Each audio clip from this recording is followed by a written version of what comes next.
예수님을 죽이기로 결의한 다양한 종교 지도자들을 비롯해서 정치적 집단이라고 할 수 있는 헤롯 당원들까지 어떻게 해서든 예수님을 공경에 빠뜨리기 위해서 다양한 신학적 또 정치적 질문을 해왔지만, 예수님은 그들이 도전해 온 질문에 막힘없이 대답하셨습니다.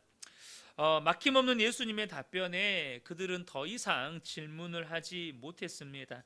그런 종교 지도자들에게 본문에서 예수님은 입장을 바꾸어서 그들과 겪고 있는 갈등의 핵심 문제를 직접적으로 겨냥한 질문을 던지셨습니다. 42절 상반절을 보면 너희는 그리스도에 대하여 어떻게 생각하느냐, 누구의 자손이냐, 이렇게 바리새인들에게 질문합니다. 너희는 그리스도에 대해서 어떻게 생각하느냐, 그가 누구의 자손이냐, 이렇게 질문하시는 거예요. 예수님의 이 질문은 메시아의 정체성에 대한 그들의 생각을 묻는 질문이었습니다. 예수님의 질문에 대해 바리새인들이 뭐라고 대답을 합니까? 42절 하반절을 보면 대답하되 다윗의 자손이니이다 라고 대답을 합니다. 바리새인들의 대답은 메시아에 대한 그들의 생각이 무엇이고, 나아가 그들의 생각이 가진 한계가 무엇인지도 명확하게 보여줍니다. 바리새인들도 당연히 구약 성경을 믿었기 때문에 메시아를 믿었고 또 오실 메시아를 고대했습니다. 문제는 그들이 기대하는 메시아는 오로지 다윗의 자손일 뿐이었다는 것입니다. 무슨 뜻입니까? 그들이 고대하는 메시아는 장차 다윗의 왕좌에 올라 지상에 하나님의 통치를 확립하여 이방인들, 특히 이 로마로부터 유대인을 구원하고 다윗과 솔로몬 치세 때 그 이스라엘의 영화를 회복할 정치적인 통치자요 이 땅의 임금이었다는 것입니다. 이것이 그들이 가진 신앙의 한계였고 믿음의 한계였습니다. 그들은 잘못 알고 있는 건 아니에요. 분명히 구약 성경은 오실 메시아가 다윗의 자손이라고 말씀하셨습니다. 그러나 그것만 말씀하고 있지는 않다는 것입니다. 다시 말해 그들이 틀리게 알고 있는 건 아니었지만 부족하게 알고 있었다는 것입니다. 예를 들어 창세기를 보면 오실 메시아는 여자의 후손으로 오신다라고 말씀하고 계세요. 창세기 3장 15절을 보면 내가 너로 여자와 원수가 되게 하고 내 후손도 여자의 후손과 원수가 되게 하리니 여자의 후손은 내 머리를 상하게 할 것이요 너는 그의 발꿈치를 상하게 할 것이니라 하시고, 이것은 직접적으로 예수 그리스도께서 이루실 십자가 구원과 더불어서 예수님께서 십자가에서 받으실 고난을 상징적으로 예언하는 말씀이죠.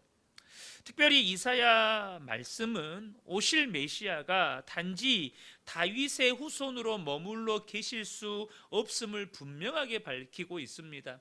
이사야서 9장 6절과 7절을 보면 이는 한 아기가 우리에게 낳고 한 아들을 우리에게 주신 바 되었는데 그의 어깨에는 정사를 메었고 그의 이름은 기묘자라 모사라 전능하신 하나님이라 영존하시는 아버지라 평강의 왕이라 할 것임이라. 그 정사와 평강의 더함이 무궁하며 또 다윗의 왕자와 그의 나라에 군림하여 그 나라를 굳게 세우고 지금 이후로 영원히 정의와 공의로 그것을 보존하실 것이라. 만군의 여호와의 열심히 이를 이루시리라. 이렇게 말씀합니다. 그러니까 지금 바리새인들이 알고 있었던 메시아에 대한 그들의 믿음은 다윗의 왕자와 그의 나라에 군림하여 그 나라를 굳게 세우고 여기에만 머물러 있다는 거예요. 그들이 믿는 메시아는 다윗의 후손으로서 이 땅에 그 다윗과 솔로몬 치세 때의 이스라엘의 영화를 다시 회복할 정치적인 이 땅의 임금으로만 여겼다는 거예요. 그런데 이사야 9장 6절에 뭐라고 말하죠? 그 어깨는 정사를 메었고 그의 이름은 기묘자라 모사라 전능하신 하나님이라 영존하시는 아버지라 평강의 왕이라 할 것임이라. 절대 인간의 후손에 머무를 수가 없다는 것입니다. 그분은 하나님이시어야 해요. 그런데 바리새인들은 오실 메시아가 다윗의 후손 이상의 존재라는 사실을 알지 못했다는 것입니다. 하나님이 육체를 입고 이 땅에 오실 것이라는 것에 대해서 완전히 무지했다는 것이죠.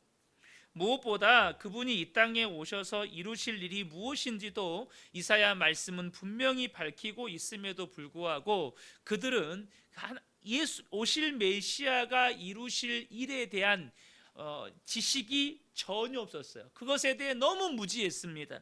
우리 너무나도 유명한 말씀이죠. 이사야 53장 5절부터 7절을 보면 그가 찔림은 우리의 허물 때문이요 그가 상함은 우리의 죄악 때문이라 그가 징계를 받음으로 우리가 평화를 누리고 그가 채찍에 맞음으로 우리는 나음을 받았도다. 우리는 다 양 같아서 그릇 행하여 각기 제 길로 갔거늘 여호와께서는 우리 모두의 죄악을 그에게 담당시키셨도다. 그가 곤욕을 당하여 괴로울 때에도 그의 입을 열지 아니하였으며 마치 도수장으로 끌려가는 어린 양과 털 깎는 자 앞에서 잠잠한 양같이 그의 입을 열지 아니하였도다. 분명히 성경은 메시아가 오시면 하나님께서 그에게 우리의 모든 죄악을 담당시키셔서 손과 발이 못이 박혀 십자가에 달려 죽게 될 것이라고 말씀하셨고 예수님이 십자가의 죽으심으로 말미암아 우리가 평화를 누리고 나음을 받게 될 것이라고 말씀하고 있습니다. 그러나 바리새인들은 오실 메시아가 이루실 이 구원의 사역에 대해서 완전히 무지했다는 것입니다. 문제는요, 바리새인들은 그런 자신들의 믿음에 한계가 있어요. 그들의 믿음은 오실 메시아는 오로지 다윗의 후손이고 오로지 이 땅에 이스라엘의 영광을 회복시킬 분이라고만 알고 있어요. 그들의 믿음은 불완전했고 그들의 믿음은 부족했어요. 문제는 뭐냐? 그런데도 바리새인들은 자신들의 믿음에 오류가 없고 완전하다고 생각했다는 거예요. 자신들의 믿음이 오류가 없다는 거예요. 자신들은 누구보다도 하나님을 잘 믿고 섬기는 사람이라고 생각했고 누구보다도 성경을 잘 아는 사람들이라고 여겼기 때문에 그런 자신들의 믿음과 성경에 관한 지식을 자기 민족에게 가르치는 선생이 되었습니다. 그 결과가 무엇입니까? 마태복음 23장에 우리가 다음에 나누게 될 건데요. 이 바리새인들을 향하여서 비판하시는 주님의 말씀이 있습니다. 마태복음 23장 13절과 15절을 보겠습니다. 화 있을진저 외식하는 서기관들과 바리새인들이여 너희는 천국 문을 사람들 앞에서 닫고 너희도 들어가지 않고 들어가려 하는 자도 들어가지 못하게 하는도다. 화 있을진저 외식하는 서기관들과 바리새인들이여 너희는 교인 한 사람을 얻기 위하여 바다와 육지를 두루 다니다가 생기면 너희보다 배나 더 지옥 자식이 되게 하는도다. 그들의 그릇된 믿음은 천국 문을 닫았고 그들로부터 하나님을 배우고 성경을 배운 유대인들은 외식하는 종교인으로 만들어서 배나 더 지옥 자식이 되게 했다는 것입니다. 저는 이 말씀을 오늘 준비하면서 참 두렵다는 생각이 들었습니다. 저 역시 당시의 바리새인들처럼 이 시대의 종교 지도자 아니겠습니까? 이 자리에서 누구보다도 예수님께 이런 책망을 들을 가능성이 높은 사람이 바로 저 아니겠습니까? 여러분, 이러한 바리새인들의 모습이 우리에게 가르쳐주는 중요한 교훈이 있습니다. 먼저는 여러분, 저와 여러분이요, 나의 믿음이 온전하지 않다는 사실을 항상 인식하고 인정하라는 거예요. 여러분, 저와 여러분이 신앙생활을 30년을 하고 50년을 하고 몇 대째 믿는 기독교 집안이고 우리 집안에 목사가 몇 명이어도요, 우리의 믿음은 온전하지 않습니다. 우리의 믿음은 불완전하다는 거예요. 우리의 믿음은 죽을 때까지 완성되지 않습니다. 그저 더욱 온전한 믿음의 사람이 되기 위해서 주님을 바라보고 우리에게 주어진 길을 믿음으로 걸어갈 뿐인 거예요. 그렇게 계속해서 믿음은 자라가는 것입니다. 위대한 믿음의 사람 사도 바울조차도 자신이 온전한 믿음의 사람이라고 여기지 않았어요. 빌립보서 3장 12절부터 14절을 보면 내가 이미 얻었다 함도 아니요 온전히 이루었다 함도 아니라 오직 내가 그리스도 예수께 잡힌 바 된 그것을 잡으려고 달려가노라. 형제들아 나는 아직도 내가 잡은 줄로 여기지 아니하고 오직 한 일 즉 뒤에 있는 것은 잊어버리고 앞에 있는 것을 잡으려고 표대를 향하여 그리스도 예수 안에서 하나님이 위에서 부르신 부름의 상을 위하여 달려가노라. 여러분, 그 위대한 사도였던 바울조차도 자신의 믿음이 온전하지 않다는 것을 늘 인정하고 살았습니다. 자신은 자기가 이미 얻었다고 인정하지도 않았고 온전히 이루었다고 생각하지도 않았어요. 그저 표대를 향해서 주님이 부르신 그 부르심의 상을 향하여서 달려갔다는 거예요. 자신의 믿음이 온전하지 않다는 사실을 늘 인식하고 인정할 때 우리는 영적인 안일함에 빠지지 않게 될 뿐만 아니라 하나님과 사람 앞에서 겸손해집니다. 사도 바울이 그랬습니다. 그는 그렇게 복음을 전하고 하나님의 말씀을 가르쳤음에도 불구하고 자신의 믿음이 온전하지 않다는 것을 알았기 때문에 항상 두렵고 떨림으로 자신의 몸을 쳐서 말씀에 순종하며 살았습니다. 고린도전서 9장 27절에 내가 내 몸을 쳐 복종하게 함은 내가 남에게 전파한 후에 자신이 도리어 버림을 당할까 두려워함이로다. 그렇게 복음을 전하고 그렇게 하나님의 말씀을 가르친 후에 자기가 혹여나 타락하고 변질될까 봐 두려워서 날마다 자기 몸을 쳐서 하나님의 말씀에 복종하며 살았다는 거예요. 벌써 오래전 이야기입니다. 2002년 여러분 잘 아시죠? 월드컵이 열렸잖아요. 2002년 월드컵 당시 축구의 변방이었던 우리나라가 4강 신화라는 기적을 썼습니다. 16강에 오른 것도 한국 축구 역사의 최초의 일이었는데 16강에서 이 강호 이탈리아마저 꺾어버렸습니다. 다 아는 사실이시죠. 이를 지켜본 국민들은 물론이고 선수들도 난리가 났습니다. 저도 그때 대학생이었는데 전대후문에서 그 16강 진출한 장면 보면서 그때 제가 목발 짚고 다녔거든요. 목발 짚고 얼마나 얼쑤얼쑤 뛰었는지 몰라요.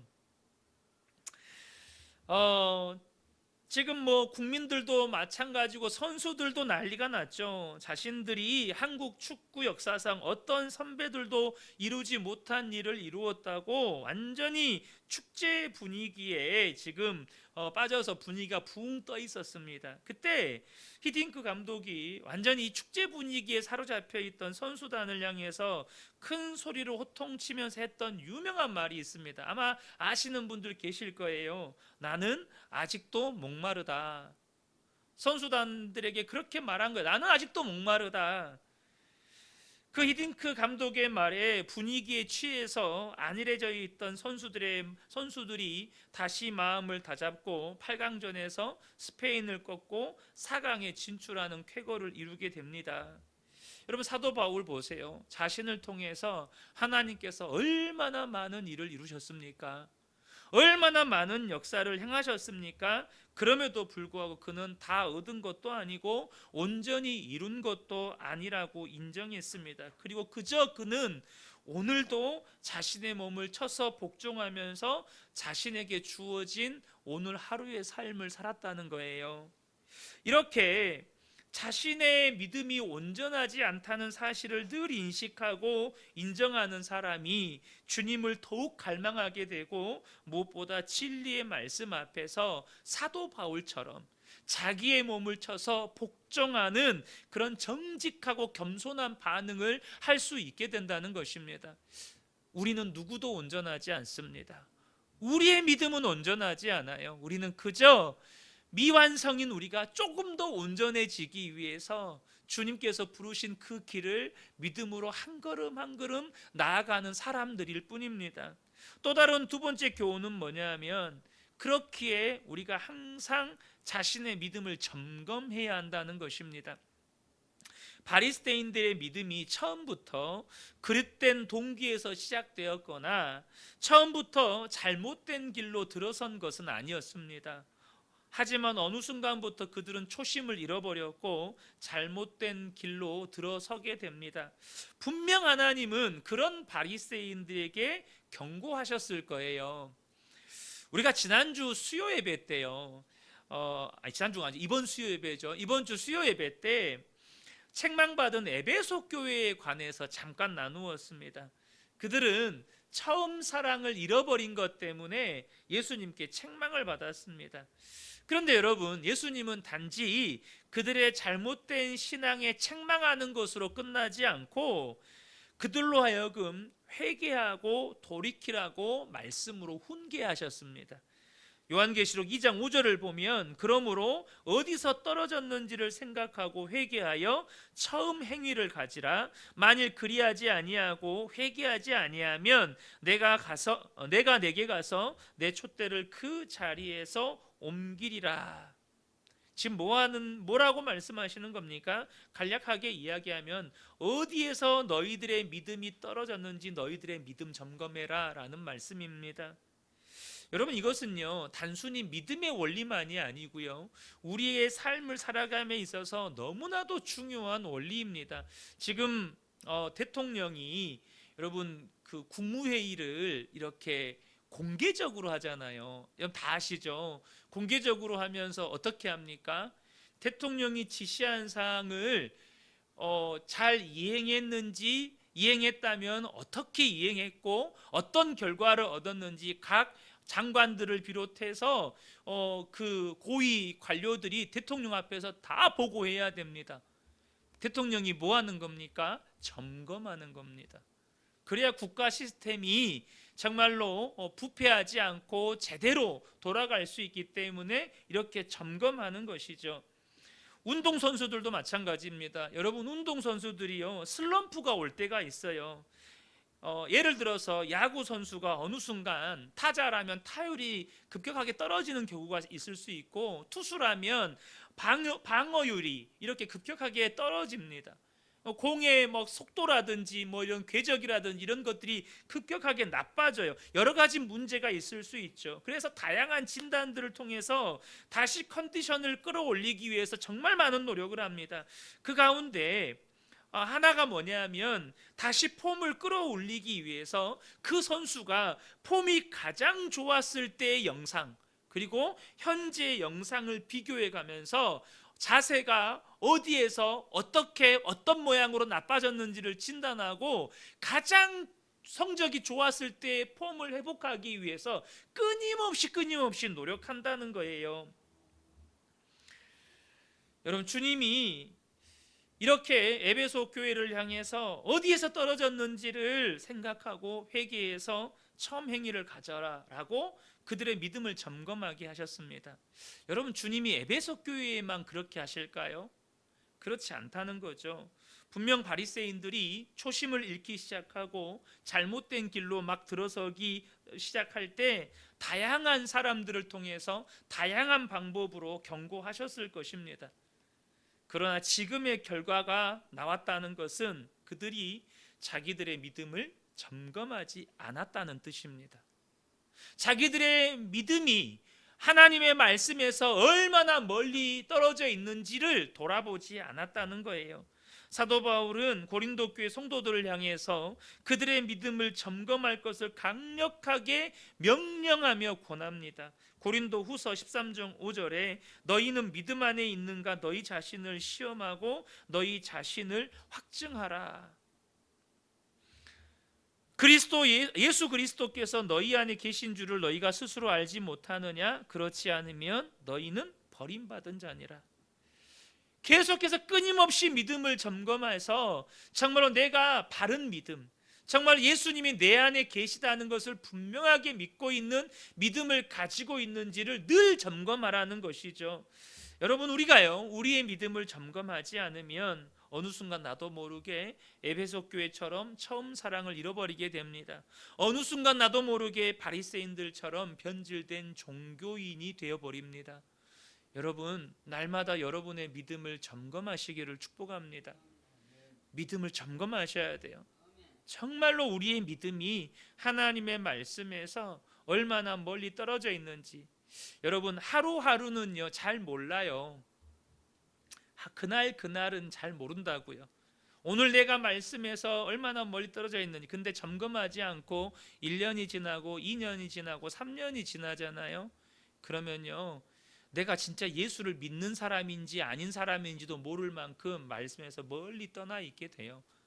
1년 2년도 안 걸리는 것 같아요. 제가 다쳐가지고 영적으로 완전 슬럼프에 빠져 있을 때요 몇 개월 안 걸리더라고요. 그 믿음에서 완전히 멀리 떨어져 가는 게요 뭐 2, 3년 이렇게 걸리는 게 아니고요 몇 개월이 뭐예요. 심한 경우는 며칠도 안 걸려요. 제가 대학 다닐 때 제가 막 1학년 들어갔거든요. 1학년 들어갔을 때 3학년 선배가 어떻게 알고 보니 제가 고등학교 동창 선배더라고. 동창과 같은 동네 같은 교회 출신이더라고요. 저는 이제 어쨌든 이렇게 신실하게 믿음 생활을 하려고 노력했는데 이제 그 선배는 2년 3학년 됐으니까 2년 동안 대학교에서 얼마나 술을 진창 먹었던지 그냥 일상이 술이에요. 그것도 여자분입니다. 일상이 술이에요. 2년이 지나고 3학년이 돼서 조금 제정신이 이렇게 돌아왔어요. 그래서 어느 순간 나 술 끊는다라고 선언을 하고 정말로 말씀대로 살려고 정말 몸부림치는 모습을 보았거든요. 여러분, 우리가 날마다 우리 믿음 점검하지 않으면 어느 순간 세상 사람이나 나나 별반 다를 게 없어져요. 여러분의 믿음을 날마다 점검하시기를 축복합니다. 바리새인의 답변에 그들은 예수님 그리스도를 다윗의 후손이라고 대답하잖아요. 이러한 답변에 예수님은 다시 질문하심으로써 그들의 답변에 대한 재답변을 하셔요. 43절 44절에 이르시되 그러면 다윗이 성령에 감동되어 어찌 그리스도를 주라 칭하여 말하되 주께서 내 주께 이르시되 내가 내 원수를 내 발 아래에 둘 때까지 내 우편에 앉아 있으라 하셨도다 하였느냐. 지금 예수님이 하시는 이 말씀은 시편 110편 1절에 다윗의 시를 그대로 인용하신 겁니다. 다윗이 성령의 감동을 받아서 하나님께서 메시아를 향하여서 하신 그 말씀을 그대로 옮겨 적은 거예요. 시편 110편 1절에 여호와께서, 여기서 여호와는 하나님이죠, 내 주에게, 여기서 내 주는 메시아를 말하는 겁니다. 여호와께서 메시아이신 예수님께 말씀하셨다는 거예요. 여호와께서 내 주에게 말씀하시기를 내가 내 원수들로 내 발판이 되게 하기까지 너는 내 오른쪽에 앉아 있으라. 여기서 너는 메시아를 말씀하는 거예요. 예수님을 향해서 내 보좌 우편에 앉아 있으라라고 말씀하셨다는 거죠.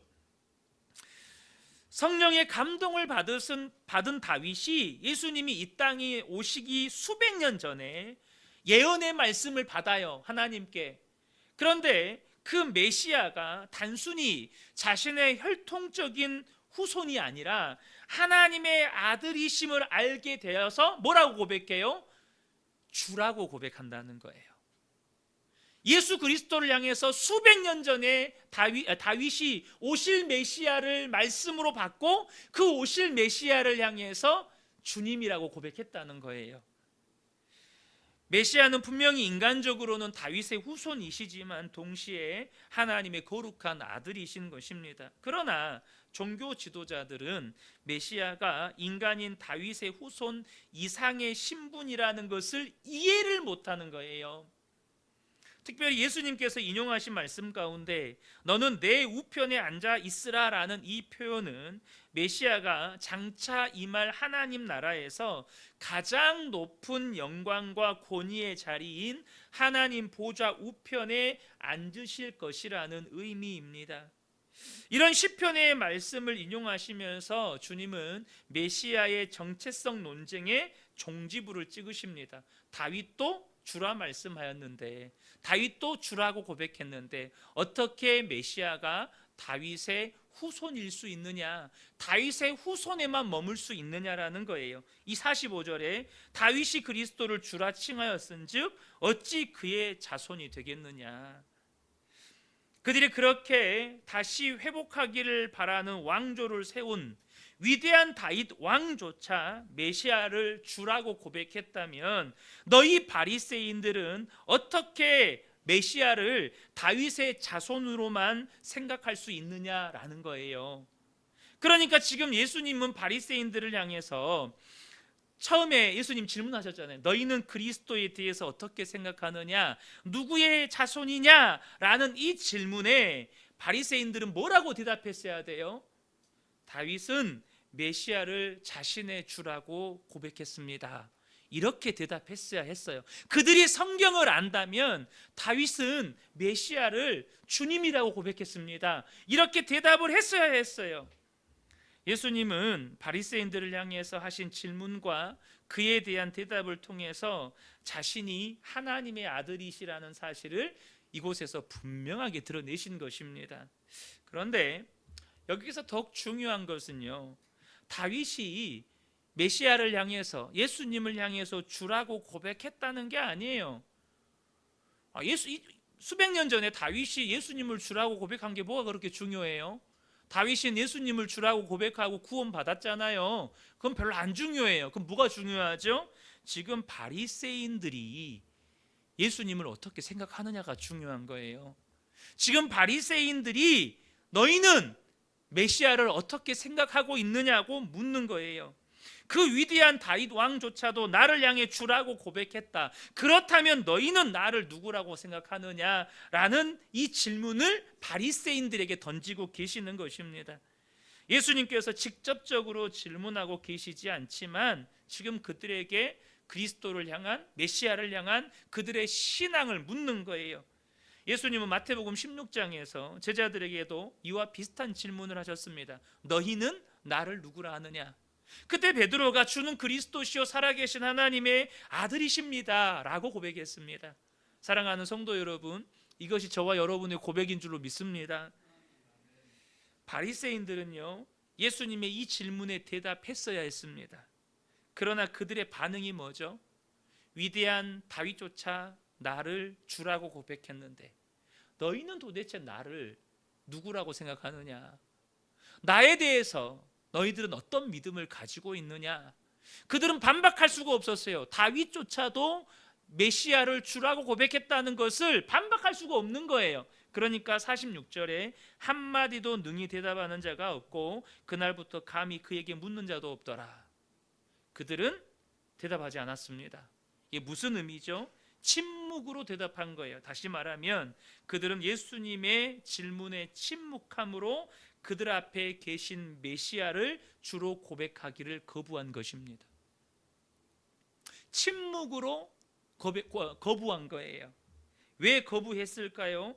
예수님을 주로 고백하게 되면 그동안 자신들이 믿어왔던 모든 것과 그동안 자신들이 가졌던 모든 열심과 수고, 나아가 그들이 살아왔던 삶이 부정당하게 될 거예요. 그렇지 않겠습니까? 그들이 유대 민족에게 보여주었던 그들의 믿음, 그들의 열심, 그들의 종교적인 행위, 무엇보다 그들이 쌓아 올렸던 모든 기득권들 다 내려놔야 돼요. 다 포기해야 돼요. 그리고 이제 자신들이 그렇게 핍박했던 예수님과 함께 자기들도 핍박을 받아야 돼요. 예수님의 말씀이 성경적으로 봐도 반박할 수 없을 만큼 완벽하다는 걸 알매도 불구하고 다윗이 예수님을 주라고 고백했다면 그들도 예수님을 주라고 고백해야 한다는 것을 머리로 알지만 그들은 인정하지 않습니다. 저는 먼저 이런 바리새인들의 모습을 보면서 왜 이단에 빠진 사람들이 10년, 20년 그곳에 있다 보면 그들이 지금 잘못된 종교에 빠져 있다는 것을 알며도 불구하고 거기에서 빠져나오지 못하는지가 한편으로 이해가 되었습니다. 왜요? 자신의 삶의 기반이 다 거기에 있어요. 모든 인간관계 다 거기에 있어요. 거기서 나오면 자신의 지난날의 수십 년의 삶이 부정당해요. 그거 쉽지 않은 거잖아요. 그릇된 믿음이 수십 년, 수백 년 동안 쌓여서 견고한 성이 되어버리니 하나님의 아들이신 예수님께서 직접 그들에게 진리를 가르쳐 주시는데도 깨닫지를 못하고 메시아이신 예수님을 거부하고 있는 것입니다. 저는 이것이 우리 성도의 삶에 중요한 반면 교사가 됨을 보게 됩니다. 여러분, 성도는요, 성을 쌓는 인생을 살면 안 돼요. 바리새인들이요, 수백 년 동안 종교적 열심의 성을 쌓았어요. 율법의 성을 쌓았습니다. 기득권의 성을 쌓았다고요. 그런데 그 성이 쌓이니까 어떻게 돼요? 그 성이 무너질 것이 두려워서 진리이신 메시아를 거부합니다. 진리이신 예수를 부정합니다. 여러분, 성도는요, 끊임없이 자기의 성을 무너뜨려야 됩니다. 하나님을 떠난 가인의 삶을 우리는 알고 있습니다. 한마디로 그의 삶은 성을 쌓는 삶이었습니다. 가인은 에녹성을 쌓았고, 홍수 심판 이후에 니므롯은 바벨탑을 쌓았고, 하나님의 말씀에 불순종한 사울은 기념비를 세웠습니다. 이처럼 하나님을 떠난 인생은요, 끊임없이 성을 쌓습니다. 성을 쌓아요. 그렇게 쌓아 올린 성이 메시아를 거부하게 만들고 진리를 부정하게 만듭니다. 예수를 믿는다는 것은 끊임없이 자기 부인이 수반되어야 합니다. 다시 말하면 끊임없이 내가 어느 순간 쌓아놨던 성을 무너뜨려야 된다는 거예요. 나도 모르게 우리 인생에는 성이 쌓이거든요. 왜냐하면 하나님이 우리를 은혜의 도구로 쓰실 때가 있어요. 그렇지 않습니까? 또한 하나님께서 우리의 삶에 복을 주셔서 우리의 삶의 연수에 비례해서 어떤 축복이 쌓입니다. 그런데요, 예수를 믿는 우리는요, 끊임없이 자기가 쌓은 성들을 무너뜨려야 돼요. 마태복음 16장 24절에 이에 예수께서 제자들에게 이르시되 누구든지 나를 따라오려거든 자기를 부인하고 자기 십자가를 지고 나를 따를 것이니라. 자기 부인이 없으면 십자가를 못 져요. 여러분, 여기서 말하는 십자가는 절대 순종을 의미하는 겁니다. 다시 말하면 성을 무너뜨리지 않으면 절대 주님의 말씀에 순종이 안 된다는 거예요. 자기 부인이 없이는 결코 예수님을 이 바리새인들이 자기가 쌓아놓은 성을 무너뜨리지를 못하니까 그 예수님의 말씀 앞에 긍정이 안 돼요. 인정이 안 돼요. 예수님을 주라고 고백이 안 되는 거예요. 마찬가지로 자기 부인이 없으면 결코 예수님을 주라고 시인할 수도 없고 예수님을 따라갈 수가 없는 거예요. 분명히 우리의 신앙의 연수에 따라 우리의 삶에는 다양한 업적들이 분명히 생깁니다. 그런데 여러분, 그거 쌓지 마세요. 성을 쌓는 인생은 반드시 망합니다. 사도 바울처럼 내가 쌓았던 것들은 다 잊어버리고 내 앞에서 나를 이끄시는 주님만 온전히 따라가는 저와 여러분 되시기를 축복합니다. 그 끝에 우리를 위해서 주님이 예비하신 부르심의 상, 생명의 면류관이 준비되어 있을 것입니다. 이 밤에 함께 예배한 우리 모든 성도님들이 그런 온전한 믿음의 사람들로 계속해서 빚어져 가시기를 예수님의 이름으로 축복합니다.